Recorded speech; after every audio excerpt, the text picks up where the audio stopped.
पूर्ण ब्रह्मनारायण देव स्वामी समर्थ, स्वामी समर्थ, कलियुगी अक्कलकोटी आले वैकुंठनाथ, वैकुंठनाथ, आरती स्वामी राजा. नमस्कार मैत्रिणींनो, छान असं आपलं बदकांचं नेहमीप्रमाणे दर्शन झालेलं आहे. छान अशी ती बघतायत, ती पण आपल्याला बघतायत आणि ती माझ्याकडे अशी बघतात की मी त्यांना काहीतरी खायला देणे आशेने ते बघत असतात.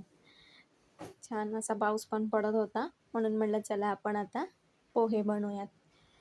तर मी आता छान मस्तपैकी असे पोहे बनवते. पाऊस आणि पोहे कॉम्बिनेशन खूप छान आहे.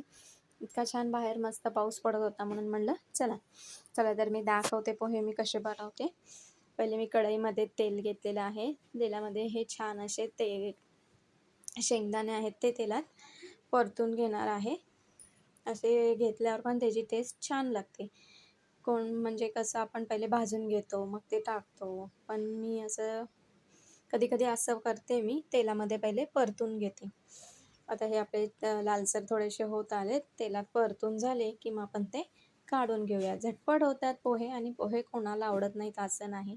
आपल्याकडे तर पोह्यांना खूप पसंती दिली जाते, पण एवढंच की ते छान व्हायला पाहिजेत असं. तर अशा प्रकारे केलं तर पोहे खूप छान होतात. आता हे मी शेंगदाणे काढून घेतलेले आहे. तर आता आपण छान जिरं आणि मोहरी चांगली तडतडायला लागली की मग आपण याच्यामध्ये टाकणार आहोत भरपूर असा कांदा पोहे म्हणजे भरपूर कांद्याचं प्रमाण जास्त पाहिजे, तेव्हा त्या पोह्यांना टेस्ट छान येते. खरं सांगायला तर मी टोमॅटो पण टाकते, मला आवडतो टोमॅटो टाकून पोहे. पण आता कोणाला आवडतं कोणाला नाही, त्यामुळं मला जेव्हा एकटीला खायचं असतं तेव्हा मी पोह्यांमध्ये टोमॅटो पण टाकते, पण आता नाही टाकलेलं. तर कढीपत्ता पण मी याच्यामध्ये टाकलेला आहे. इतका छान कढीपत्ता पण टाकल्यावर वास छान येतो आणि टेस्ट पण छान लागते कढीपत्त्याची. मी इथं कांदा छान असा परतून घेऊयात आपण. कांदा लवकर परतण्यासाठी नेहमीप्रमाणे आपण आता थोडंसं मीठ टाकूयात, म्हणजेच कांदा लवकर लाल होतो. आता आपण चवीप्रमाणे तुमच्या चवीप्रमाणे तुम्ही मीठ टाकून घ्या.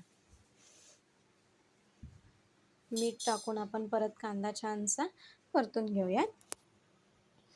आणि साखर, आंबट गोड तिखट ही टेस्ट आणि हे कॉम्बिनेशन पण खूप छान आहे. त्यामुळं मी थोडीशी साखर पण टाकते. आता मी हळद टाकलेली आहे. परत आपण परतून घेऊयात, सगळं एकजीव करून घेऊयात. आणि मग थोडासा मी लिंबाचा रस पण टाकते आणि आपले हे भिजवलेले पोहे. आता हे सगळं चांगलं आपण मिक्स करून घेऊया पोहे आणि थोडंसं 2-3 मिनिट आपण छान असं झाकण ठेवून एक वाफ काढली की झालं, आपले पोहे बनवून तयार आहेत. म्हणजे शेंगदाणे आहेत तळलेले ते मी वरतून टाकते, अशी पण टेस्ट खूप छान लागते. कोथिंबीर टाका तुम्ही किंवा ओलं खोबरं टाका, खूप सुंदर, अगदी उत्तम, खूप छान टेस्ट येते पोह्यांची. एक नंबर होतात पोहे आपले असे. तर नक्की करून बघा. सगळ्यांना तर पोहे येतात, पण पोहे आणि जर बाहेर पाऊस पडत असेल तर हा कॉम्बिनेशन एक नंबर आहे, अप्रतिम आहे, झटपट होणारा आहे. त्यामुळं नक्की करून बघा. चला मग व्हिडिओ आवडला तर लाईक करा, शेअर करा आणि सबस्क्राईब करा. चला मग बाय.